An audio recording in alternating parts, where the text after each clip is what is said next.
और आपको बता दें कि दिल्ली में बीजेपी संसदीय दल की बैठक हो रही है। इस सत्र की ये पहली बैठक है। बैठक में प्रधानमंत्री नरेंद्र मोदी के साथ केंद्रीय मंत्री प्रहलाद जोशी, अर्जुन राम मेघवाल सहित सभी सांसद मौजूद हैं। पीएम मोदी सांसदों को संबोधित कर सकते हैं। संसदीय दल की बैठक पहली बार संसद के बाहर अंबेडकर इंटरनेशनल सेंटर में हो रही है। आपको बता दें कि संसद के बाल योगी ऑडिटोरियम में मरम्मत का काम चल रहा है और ये भी वजह है कि जिसकी वजह से ये बैठक बाहर हो रही है, यानी कि अंबेडकर इंटरनेशनल ऑडिटोरियम में ये बैठक हो रही है। विपक्ष की रणनीति को लेकर यहां पर बाकायदा चर्चा की जाएगी। प्रधानमंत्री मोदी को आपने देखा, वो मौजूद हैं। अमित शाह यानी कि गृह मंत्री वहां पर मौजूद हैं और बहुत संभव है कि प्रधानमंत्री संबोधित करेंगे। तो बड़ी खबर इस वक्त की, बीजेपी संसदीय दल की बैठक इस वक्त चल रही है और सत्र की ये पहली बैठक है।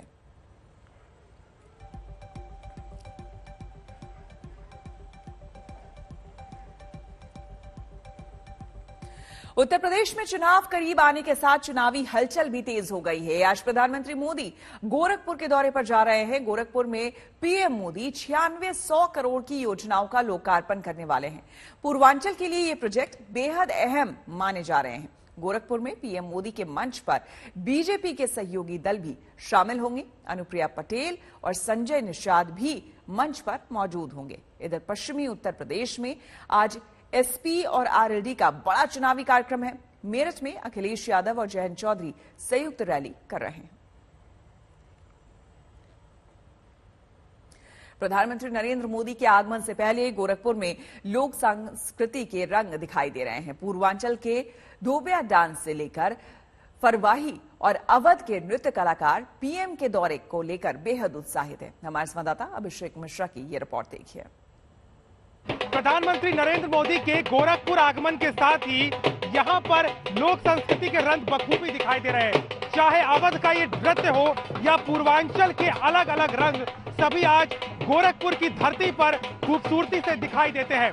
मौका भी है क्योंकि गोरखपुर को प्रधानमंत्री नरेंद्र मोदी कई तरह की सौगात देने जा रहे हैं। एम्स गोरखपुर की आज से आधिकारिक तौर पर पूरी तरीके से शुरुआत हो जाएगी और फर्टिलाइजर जो कि लंबे समय से गोरखपुर से लगातार मुख्यमंत्री की भी उम्मीद रहा था, वो भी आज पूरा होने जा रहा है। अलग अलग रंग संस्कृति के यहाँ पर दिखाई देते हैं जो देखते ही बनते हैं। मौका है गोरखपुर को मिलने वाली विकास की सौगातों का, चाहे अवध का नृत्य हो, पूर्वांचल का हो, आदिवासी या अन्य तरह के नृत्य आज बखूबी गोरखपुर की धरती पर पूरी तरीके से दिखाई दे रहे हैं। प्रधानमंत्री के स्वागत के लिए लोक कलाकार लोक संस्कृति विभाग की तरफ से आज यहाँ पर अपनी पलके बिछाए बैठे हैं कि कब प्रधानमंत्री आएंगे और उनका स्वागत होगा और इसी उम्मीद के साथ में आज ये कार्यक्रम चल रहा है। कितना एक्साइटेड है आज के लिए? कितना हम लोग बहुत एक्साइटेड हैं और बहुत मजा आ रही है। हम लोग कल रात से प्रैक्टिस कर रहे हैं और कल रात से हम पूरी टाइम जगे हुए हैं क्योंकि हमें नींद ही नहीं आ रही थी। इतने एक्साइटेड। कौन सा नृत्य कर रहे हैं आप लोग? क्या खासियत भी कर रहे हैं और इसकी बहुत बड़ी खासियत है। यहाँ पे हम लोग लखनऊ से आए हैं, इसीलिए यहाँ पर लखनऊ की नजाकत और लखनऊ की संस्कृति को पूर्वांचल, हाँ, इसीलिए हम यहाँ पे दर्शाने आए हैं ये सब चीजें और हम आपको दिखाना चाहते हैं कि हम कितनी अच्छी तरीके से इसकी प्रैक्टिस कर रहे हैं। प्रधानमंत्री का कैसे स्वागत करेंगे आज जब आएंगे? हम इसी तरह स्वागत करेंगे और करते रहेंगे जब तक वो आ नहीं जाते हैं। हम लोग बहुत एक्साइटेड हैं, बहुत खुश हैं। कितनी तैयारी लग रही थी? कब से आप लोग तैयारी कर रहे थे? 2-3 दिन 4-5 दिन पहले ही हम लोग को पता चला और हम लोग बहुत उत्साहित थे कि हम पीएम मोदी जी को देख पाएंगे और उनके कार्यक्रम में सम्मिलित हो रहे हैं। हमें बहुत अच्छा लग रहा है। बिल्कुल, अवध की एक छटा और देख लेते हैं। तो अवध के नृत्य के साथ आपको छोड़े जा रहे हैं जो कहीं ना कहीं प्रधानमंत्री के आगमन से लोक संस्कृति के रंग आज गोरखपुर में दिखाई देते हैं, जहां 10,000 से ज्यादा करोड़ की योजनाओं का शुरुआत आज प्रधानमंत्री करेंगे। गोरखपुर से कैमरामैन संदीप के साथ अभिषेक मिश्रा, आज तक। चलिए तो सीधे चलते हैं अभिषेक मिश्रा के पास गोरखपुर। अभिषेक, सबसे पहले तो जानना चाहेंगे कि आज प्रधानमंत्री का कितने बजे से कार्यक्रम है, कब पहुंच रहे हैं वहां पर प्रधानमंत्री और किस किस तरह का कार्यक्रम है वहां पर? मंत्री श्री योगी आदित्यनाथ जी महाराज। देखिए श्वेता, काफी महत्वपूर्ण है। लगभग 12:50 पर इस प्रांगण में उनका आगमन होगा। ये फर्टिलाइजर का प्लांट का ये मैदान है जहां पर ये जनसभा होनी है। यहीं से एम्स गोरखपुर का वो लोकार्पण करने वाले हैं और यहीं से वो फर्टिलाइजर की भी शुरुआत करेंगे। बहुत महत्वपूर्ण इसलिए भी हो जाता है क्योंकि लगातार गोरखपुर में इस फर्टिलाइजर प्लांट को लेकर के मुख्यमंत्री योगी आदित्यनाथ सांसद के तौर पर लगातार संसद में सवाल उठाते रहे हैं। बहुत प्रयास उनका रहा है। और एम्स गोरखपुर की अगर बात करें तो न सिर्फ गोरखपुर के लिए बल्कि पूर्वांचल के तमाम जिलों को आज ये सौगात से कहीं ना कहीं सीधा फायदा मिलेगा। जो मरीज दिल्ली, लखनऊ और यहां तक कि बाकी मुंबई तक भी चले जाते थे, ये दोनों बहुत महत्वपूर्ण परियोजना है। इसके अलावा 2022 के चुनाव को लेकर के लगातार हम देख रहे हैं कि बीजेपी के तमाम नेता पूर्वांचल में हैं और आज गोरखपुर भी कहीं ना कहीं बीजेपी का जो गढ़ माना जाता है उसको बनाए रखना भी आज की एक चुनौती होगी। हालांकि यहाँ पे समीकरण बीजेपी के पक्ष में नजर आ रहे हैं, लेकिन गठबंधन के जो साथी हैं वो भी आज मंच पे होंगे। अनुप्रिया पटेल के साथ साथ संजय निषाद, तमाम चेहरे आज दिखाई देंगे। तो सियासी तौर पे देखा जाए और गोरखपुर के विकास के तौर पे देखें तो आज का महत्वपूर्ण ये दौरा है जहां खुद प्रधानमंत्री मोदी मौजूद रहेंगे और 9,600 से करोड़ की ज्यादा की परियोजनाओं की शुरुआत होगी। बिल्कुल अभिषेक, नजर बनाए रखें, आगे भी आपसे हम जानकारी लेंगे। फिलहाल शुक्रिया। आपको बता दें, प्रधानमंत्री के दौरे को लेकर गोरखपुर के सांसद रवि किशन से हमारे संवाददाता अभिषेक मिश्रा ने खास बातचीत की। गोरखपुर में एम्स की शुरुआत होने वाली और इसके साथ में ही फर्टिलाइजर प्लांट की भी शुरुआत होगी, लेकिन गोरखपुर के लिए इसका क्या मायना है, कितना महत्वपूर्ण है, हमारे साथ बात करने के लिए खुद गोरखपुर के सांसद रवि किशन है। मुख्यमंत्री अभी आए थे, दौरा करके गए हैं। गोरखपुर को 2-2 सौगातें एक दिन मिल रही है, कितना बड़ा माइलस्टोन है ये गोरखपुर के लिए? ये बहुत बड़ा एक ऐतिहासिक कदम है और ये पूरा पूर्वांचल इससे बड़ा लाभार्थी होगा। पहले होता था कि यहाँ के लोग गरीब गुरबा जो होते थे उनको इलाज के लिए दिल्ली या तो मुंबई की तरफ जाना पड़ता था, जो बड़ा महंगा पड़ता था। अब इतनी बड़ी सौगात रोजगार के रूप में फर्टिलाइजर 8,000 करोड़ से ज्यादा, 1,000 करोड़ के ऊपर का करीबन एम्स और एक लैब भी है जो 37 करोड़ की बनी, जिसमें इंसेफ्लाइटिस के मरीज या कोरोना वाले अपने चेकअप्स के लिए एक प्रॉपर लैब, एक कंक्रीट बन गया। लग रहा है कि क्या वाकई में इसको लेकर के विपक्ष काम पे सवाल क्यों कर रहा है? देखिए, यशस्वी प्रधानमंत्री नरेंद्र मोदी जी शिलान्यास करते हैं, लोकार्पण करते हैं। पिछली सरकार अखबार पेपरों पर ही उनका लोकार्पण होता था, उनका शिलान्यास होता था। भारतीय जनता पार्टी के कथनी करनी में अंतर नहीं है। केंद्र सरकार, राज्य सरकार, यशस्वी प्रधानमंत्री जी या पूज्य महाराज जी जो कहते हैं वो करते हैं। हमारी पार्टी में कथनी करनी में अंतर नहीं, इसीलिए विश्व की सबसे बड़ी पार्टी है और हमारे प्रधानमंत्री जी विश्व के सबसे बड़े नेता हैं। आपको बता दें कि आज मेरठ में एसपी और आरएलडी की संयुक्त रैली होने जा रही है। रैली में अभिषेक यादव और जयंत चौधरी शामिल होंगे। रैली में सीटों का ऐलान भी हो सकता है। रैली की तैयारियों का जायजा लिया हमारे संवाददाता कुमार कुणाल ने। उत्तर प्रदेश विधानसभा चुनाव और लिटमस टेस्ट पश्चिमी उत्तर प्रदेश। जी हाँ, लिटमस टेस्ट सिर्फ पार्टियों का नहीं है बल्कि गठबंधन का भी है।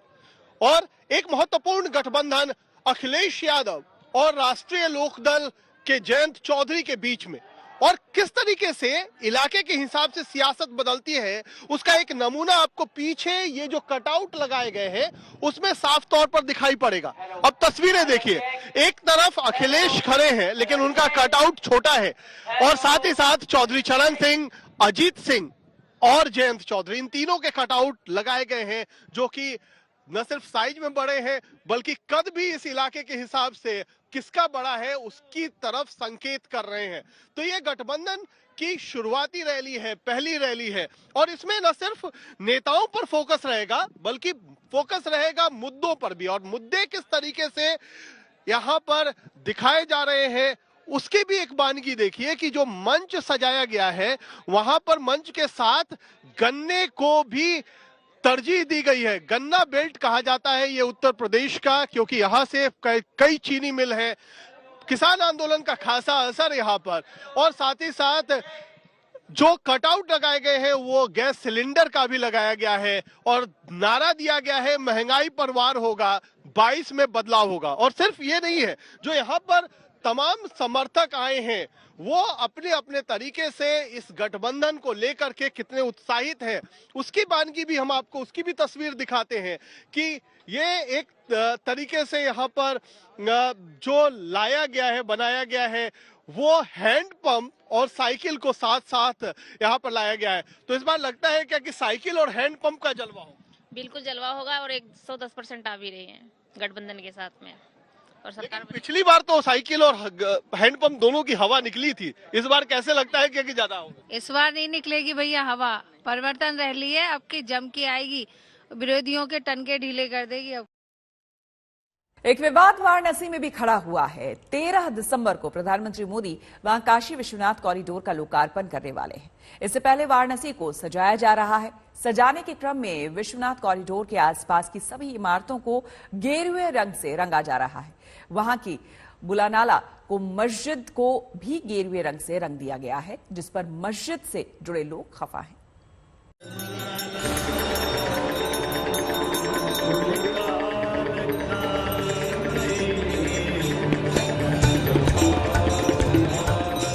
मंदिर गेरुआ, मस्जिद गेरुआ, कॉलेज गेरुआ, दुकानें गेरुआ, वाराणसी गेरुआ हो गई है।